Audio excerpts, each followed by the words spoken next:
Welcome to the eSports Report. On today's episode, we have the results from the OGN Finals. We find out who took first in the Game On Starcraft Invitational. And we check out what went down at Kumite in Tennessee. One V-Dom, I think. Yeah, V-Dom, still there. What? Stream! Dude, he shot 2 bullets! Oh, that's going on YouTube.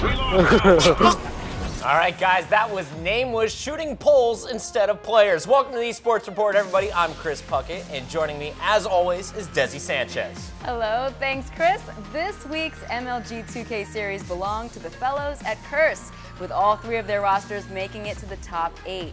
Complexity's 4-peat hopes were shut down in round 3 as Revan and Curse New York pulled off the upset and rode their momentum to the finals.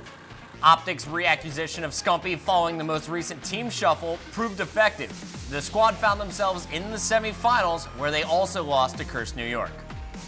Fearless Under Fire, better known as Team Batty, surprised their way through the bracket, taking down Justice and Caliber before falling to Curse Las Vegas in the semifinals. In the end, the finals were a battle between Curse New York and Curse Las Vegas, with Las Vegas coming out on top in a very close 3-2 set. All right, guys, here's a look at the top 4 teams following the 2K.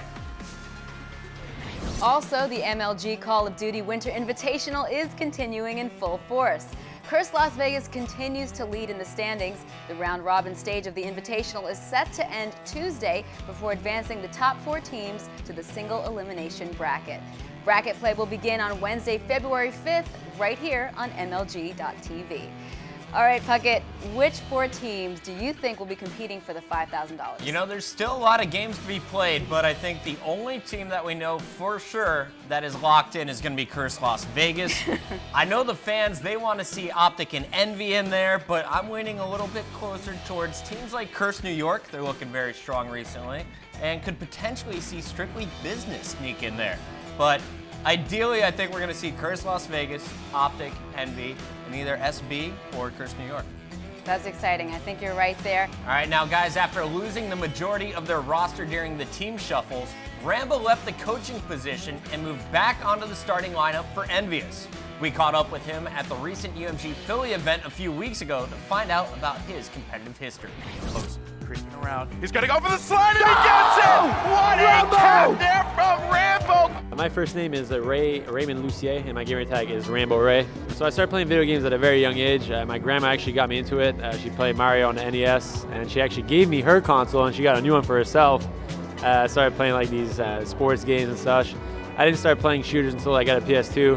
I got a game called Black Hawk Down and started playing that. And actually, that's actually where I first started playing against Will, a big timer. And then I started playing Xbox, and COD 4 is my first COD game, and MLG competitively in 2009. I attended a lot of, at least 20, 25 events. I've been pretty much all over the world, so the experience has been insane. I really hope, I don't want it to end, to be honest, so I just want to keep it going as long as possible.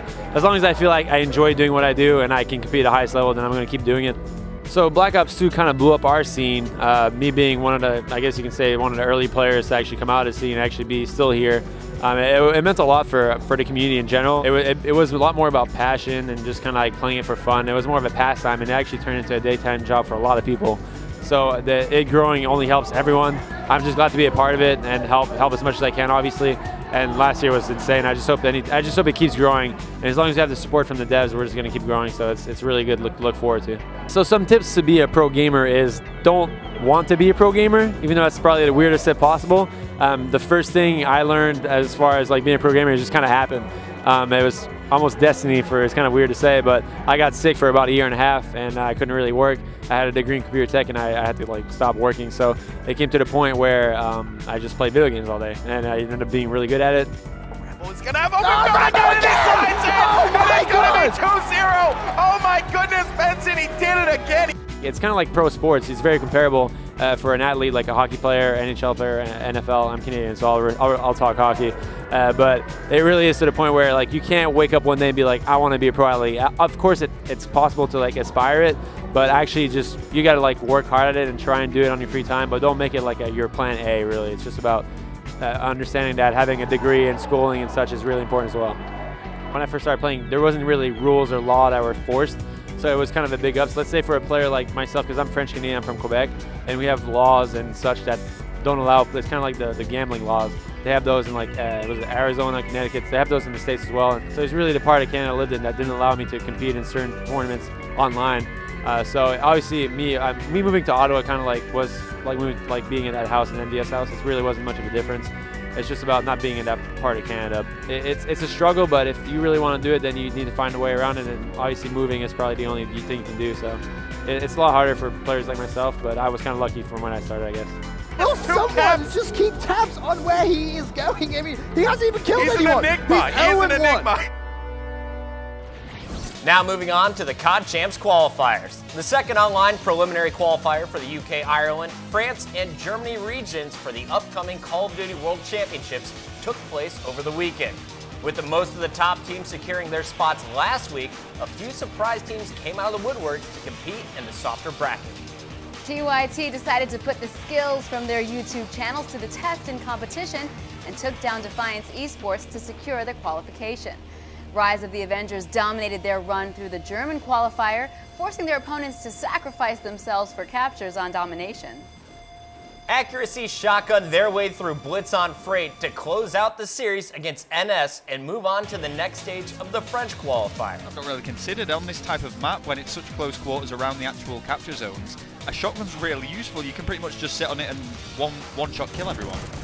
Yeah, I mean, he's going to go in there, pick up the kill. And Shotgun's crazy. Yeah, it's very, very good. I mean, the Bulldog has been used a couple of times this weekend.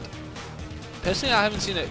Oh, you see, that's another great kill. I haven't seen it used so much in the UK scene. Here are the teams that made it through the second UK preliminary qualifier. You can catch them next week in the UK League broadcasted by Gfinity right here on MLG.tv. All right, congrats to all those UK teams. And here are a list of the teams that made it through the second French and German preliminary qualifiers. So, Puckett, I understand the first online U.S. preliminary qualifier is happening this weekend. What can you tell us about it? That's right. It's time for the U.S. Europe, they got an early start last week, but now it's time for the North Americans to show what they have on Saturday. We will be broadcasting the U.S. preliminary qualifier 1. It's the first of 2. 8 teams from this Saturday and next Saturday will advance to the regional finals for the U.S. But guys, it's very important that you make sure that you have a team that you want to play with from not only qualifier 1, but potentially qualifier 2, all the way to the COD Champs. There's no roster changes once you sign up and compete for the first time. So keep that consistent. Over 1,000 teams signed up. Best of luck to all of you. I can't wait to cast those matches on Saturday. So exciting. All right, now it is time for the top 5 plays of the week. Puckett, please kick it off. All right, here we go, baby. It is time for the top 5. And we have the top 5 plays of the week, the best moments in esports from around the world. Coming in at number 5, Edward's support Kennen takes out Riven. From Alex, he's done that consistently throughout the game as Edward going to get caught out here by Candy Panda. He actually turns the damage around him. This is a support against the AD carry. Edward going low, he's going to fall. No, he actually got the kill before falling from that one. That was Edward's killing spree that Candy Panda just shut down. On now to number 4, it's Jolly getting the ace.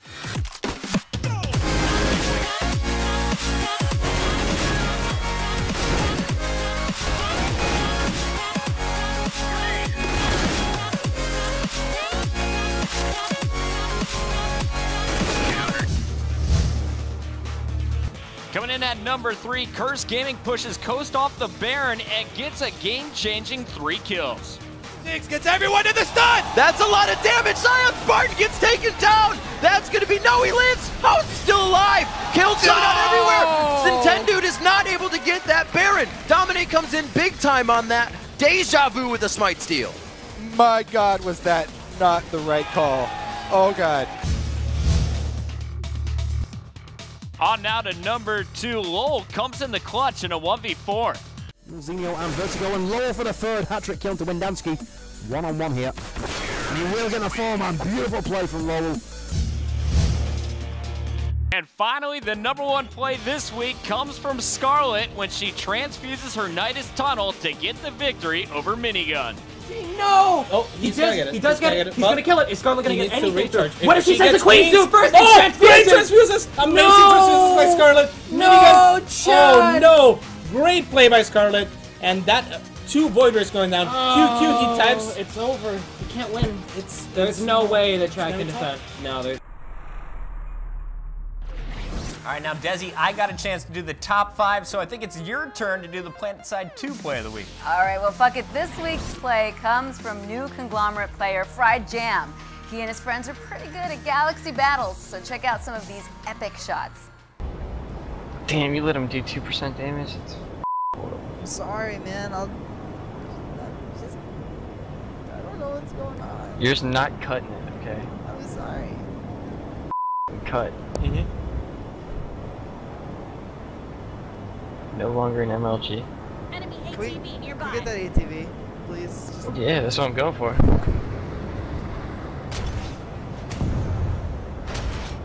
Poor guy. And Mossy, Lib, smoking real bad. What Lib? What Mossy? Oh, there's another one. What other one? Oh! that last one. Oh, what? What are you talking about? What air? What air do they have over there right now? I just don't know what you did. There's no air over there at all. Jesus Christ. Nice shots there in PlanetSide 2. Guys, before we head to commercial break, check out this trailer for the new Onslaught DLC pack. There are 4 new multiplayer maps for Call of Duty Ghost, and we want to know, do you think any of them have a competitive future? Leave a note in the comments or in the chat right now.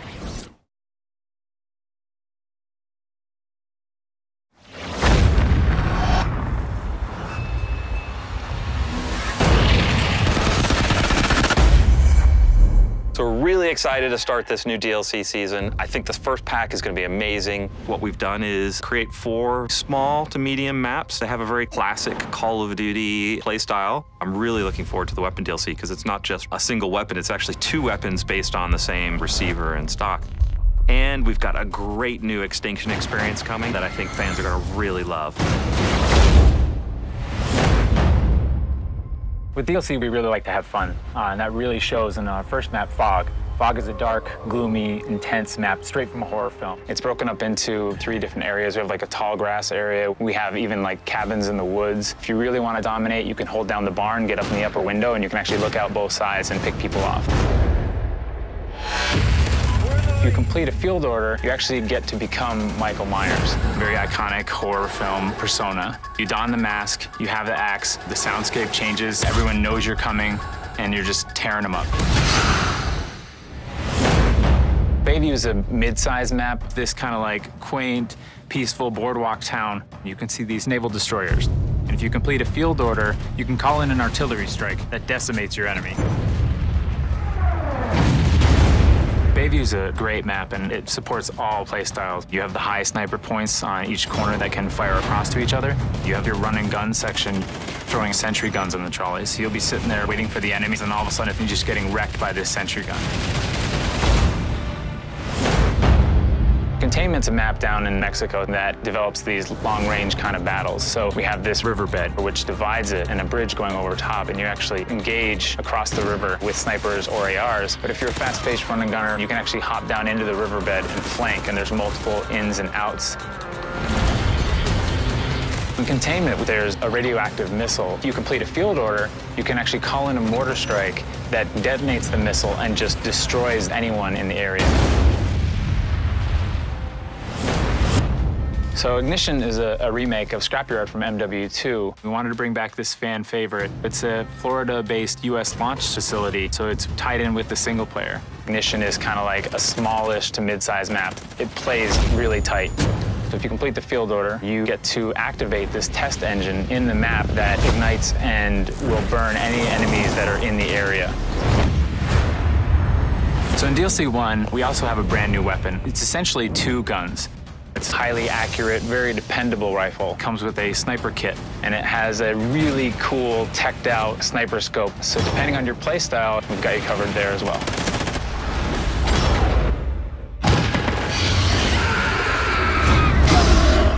We're starting this great new campaign with Extinction. Not only is it a whole new map, but it's the beginning of a whole story. Source of the outbreak located. So Extinction DLC, including the map Point of Contact that's on the disc, is a 5-part mini-series that tells you why these aliens are here, so you'll have a better understanding of the cryptids and their backstory. Please hurry.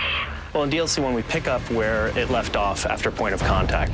The Nightfall map's a snow base up in Alaska. It's over-the-top bombastic action.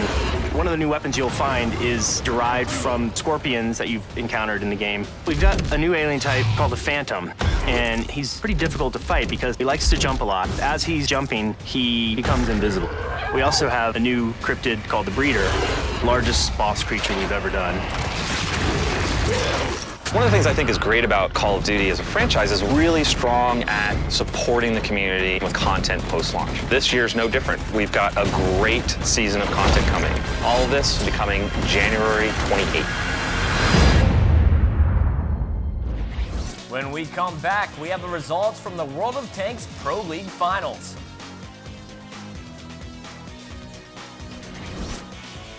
We have all the highlights from the second week of LCS. And we go over the recent Starcraft 2 results from the Game On GG Invitation. What? I don't know what does this game. Alienate. Uh-oh. Uh-oh. Uh-oh.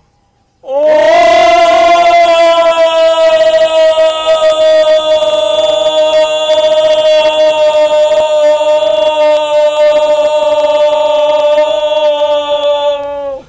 Damn! Damn! Damn! I could be wrong, but I think QXC might be mad as actually succeeded in tilting a winning opponent. How often does that happen in tournament play? Not very often. We can't all be graceful like him. Oh. Well, I don't think that was a shot. Is there like history between these guys? Guys, welcome back. Puckett, looks like a little drama in StarCraft. Yeah, I don't know exactly what was going on there, but QXC didn't seem too happy with Desro. Minigun is the only real Protoss. Oh, well, keeping things on StarCraft, but sans the drama, MLG's Game On Invitational came to a close last weekend. The North American Invite Tournament featured a field of 16 players, which was narrowed down over the course of a week. Two of the favorites heading in, Scarlet and Major, faced off in the finals. Scarlet looked to continue on with the momentum of her hot finish to 2013 and did just that, taking a convincing 4-0 win over her Terran foe. Major Juanito, run! Trying to run. A great split towards the end there on that Yeah, part of the army. He's going to lose all the SUs at his third. Unfortunately for Juanito, Scarlet crippling damage at the third. Yeah. Juan not able to muster a response to these Muta. Too many Mutas and Link sitting over here. No economy online for Juan. And wow. Scarlet and Major take the first and second spots. Minigun and Kane each earn $500 for their third, fourth place finishes. Over in Europe, DreamHack kicked off their 2014 season with an entertaining show match between two fan-favorite Terrans. EG's Thorzane and Liquid's Tasia went head-to-head for a shot at the $4,000 first-place prize. Tasia jumped out to a 2-0 lead in this series, but his Swedish opponent wouldn't go down without a fight. Thorzane battled back to force a deciding fifth game, but it was Tasia eventually winning it with some beautiful positioning. Is Tasia going to win this? Well, he's pushing forward here. There are a couple of tanks. He's lost all his hellbats, though, with a buffering for this. A nice move from Tasia, cracking the ultimate defense, which Thorzane was meant to have throughout this game. There's still tanks supporting on the low ground, and Tasia has found a weakness. Even on the left-hand side of this map, he had a couple of units doing damage to the third as well. So a nice move from Tasia, even getting to the armory, and that's actually very important. And Thorzane tried to save it, but not in time. And Thorzane dropping drastically in supply, down at 86 here. A big applause for the winner, Tasia. The WCS Premier League is just around the corner, and the last few Challenger League matches are coming to a close. In North America, several of the fan favorites made it through to the Premier League, including Scarlet, Huck, and Minigun. The Chinese players didn't see nearly as much success as their North American and Korean counterparts. Top is the only Chinese player to qualify in the first three groups. Zigua and 2D Ming could still make it in today. Alicia and Alive, two Korean favorites from last year's Premier League, were able to earn their way back in as well. Siege tanks are sieged up, and Koma's rolling forward as if he wants to try and fight it. I don't think this is going to work out. He's dipping down below 50 supply, and that's going to do it. Good game. Koma taps out and alive with a 3-0 victory. In Europe, several of the region's best players breezed through the competition without missing a beat. Naniwa, Grubby, Happy, Bling, Wellmu, Showtime, and TLO all won their matches 3-0. The only Korean player in the first weekend of action, Daisy, fell 2-3 in a surprise upset to Bly. Here are the players from the North American region who competed in the Challenger League and qualified for Premier.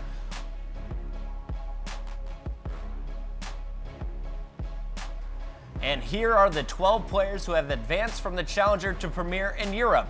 The remaining Challenger level qualifiers will resume on Tuesday, February 4th. Moving on from SC2, let's get into World of Tanks. While North America's finals are still a few weeks away, the European Wargaming League held its finals last weekend. Season 3's top 4 teams met in Poland for a shot at 50,000 euros. Dignitas and Virtus Pro were the 2 teams remaining on the final day of action. Virtus Pro jumped out to an early 2-0 lead in the series and had Dignitas on the ropes with a 3-1 lead heading into Game 5. But Dignitas would not go down easily and won 2 in a row, facing elimination to force a final Game 7. After an hour-long game on Abbey to start the series, the 2 teams replayed the map in Game 7, where Virtus Pro was able to take the win and the series 4-3. Kusok doing what he can. He actually forced the shell out of him. Popple knows it's over. And there you have it, ladies and gentlemen. Virtus Pro are your WGL EU champions 2 seasons in a row. Dignitas walks away with 21K. Lemming Train and Denova win slightly less than that. Kumite 14 took place outside of Nashville this weekend, and it featured the familiar faces of Justin Wong, PR Balrog, Chris G, and Mewtwo King. And in Street Fighter, Justin was pushed to the ropes by EMP's Dominion, but the Wong factor kicked in, and Justin went on to win. Alright, once again goes for that grab. Every time Justin has gone for that dive kick in the corner. Oh, he threw him. Big call out. I like that read. Justin cannot jump too high because this will happen. This is what's going to happen. It's a lot of damage. No, that full screen as well. That air grab in the corner, that was, oh no. Is this it? Is this it? Is this tournament? That's it. Good games. Justin Wong. All right, Wong. Evil Genius is Justin Wong, so I take it over EMP's on Minion for Street Fighter 4. Unfortunately, Justin must have left his broom at home because he failed to complete the sweep for Marvel, falling to his Evil Genius teammate PR Balrog and paving the way for a Chris G victory. And Chris G is not a mix-up heavy player. He does just go for a lot of guaranteed block strikes, but he drops the combo there. And PR Balrog gets the Helmbreaker. Wow, this is ridiculous. Wow. This is looking very organized. He does jump S, which is very unsafe. It's not even overhead. It's not even overhead. And Chris G has the meter. And he's going to be it. Oh, wow. He was able to block. This is looking really crazy here. I thought Justin got the oh my god, and then he punished the Stinger with his Stinger of his own. And Christopher Gonzalez takes yet another tournament. Here's the full list of winners from the event. When we return, it's time for League of Legends. We have the results from the OGN Grand Finals.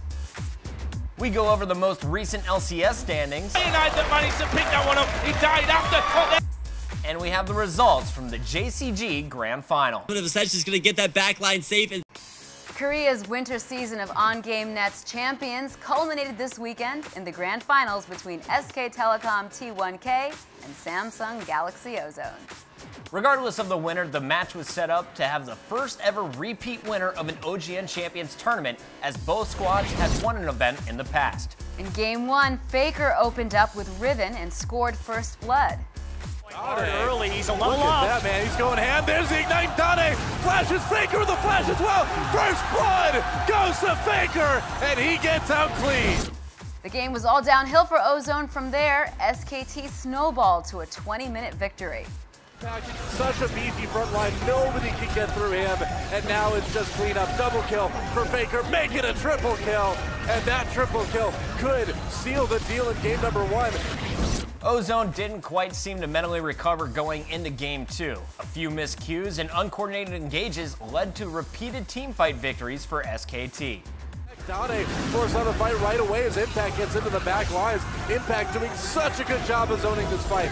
Piglet backs away, flashes into that Dragon Pit, gets hit a little bit. Dade goes in for the kill. Can he finish off Piglet? Piglet with the barrier. It's a fight Dragon Pit, and Piglet comes out on top. Here comes Requiem. Goodbye, Looper. There's the passive pop. Mata manages to live, but everybody else on Samsung Ozone is going to go down, and it's going to be another dragon for SK Telecom T1K. In Game 3, Ozone baited Faker into another Riven pick, but this time, Dade gained his revenge by scoring first blood with his Gragas. RB3, Mandu in big trouble. There's first blood, and it goes to Dade. After turning a dragon fight in their favor, SKT moved to Baron immediately, securing the buff and using the advantage to close out their perfect 18-0 winter season. Wow. Games in the grand finals, they are going for it. Baron at about half health. Dandy is dead. Now he's alive, but he's never going to get there in time. Headbutt pulverize onto Imp, and can Samsung do anything? Gragas throws the first barrel in. He doesn't have his ultimate available, and that means no steal from Dade. They're going to turn. Faker finishes off Baron, and here's the chase coming in from SK Telecom. They're going to let Samsung Ozone go at the mid lane turret, though. This was a heck of a season for SK Telecom T1K. Not only did they place first to earn a hefty $75,000, they did it without dropping a single game. Their star player Faker earned the MVP award for the season, and they're also the first team to be repeat OGN champions.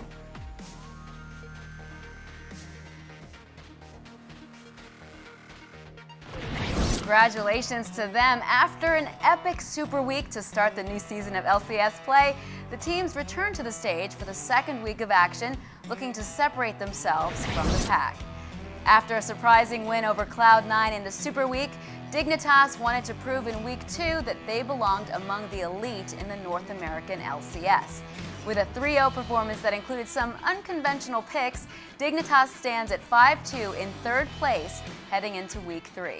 Fire, and it's not what they wanted. Hey, we talked about the momentum that Dignitas might carry through from their previous win today against XDG, and we're just seeing the benefits of confidence for Dignitas right now. Sitting in front of them in second is Cloud9 at 4-2. While we didn't get to see any Teemo from high in Week 2, they rolled over Curse to keep themselves near the top of the standings.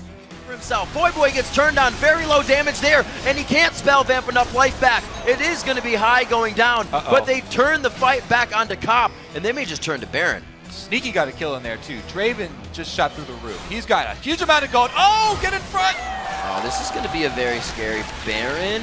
No, it's just Kate up. Yeah, no. And sitting in first place are crowd favorites from Team Solo Mid. TSM were solid all around in Week 2, taking wins over Coast and CLG. They now lead the North American LCS at 5-1. Unfortunately, but they're going to keep going for the fight here. No, it's Turtle. Great barrier. Trying to get in. Oh, very nicely done. And they're going for Shifter still, taking him down on that as well. 3 have gone down. Nintendude found by Oddone as they go through Tri-Brush. He was a little late to the party, and Oddone was there to stop. TSM predicted that gank just perfectly.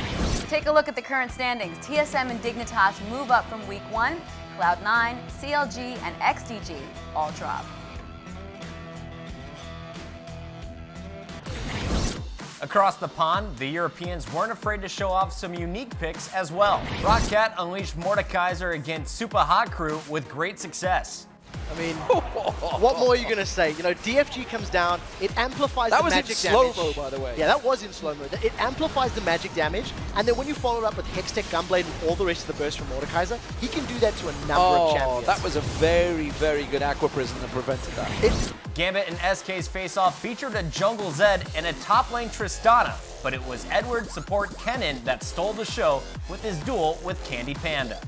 Throughout the game as Edward going to get caught out here by Candy Panda. He actually turns the damage around, and this is a support against the AD carry. Edward going low, he's going to fall. No, he actually got the kill before falling from that one. That was Edward's killing spree that Candy Panda just shut down. The week ended with Millennium deciding it was their time for a victory.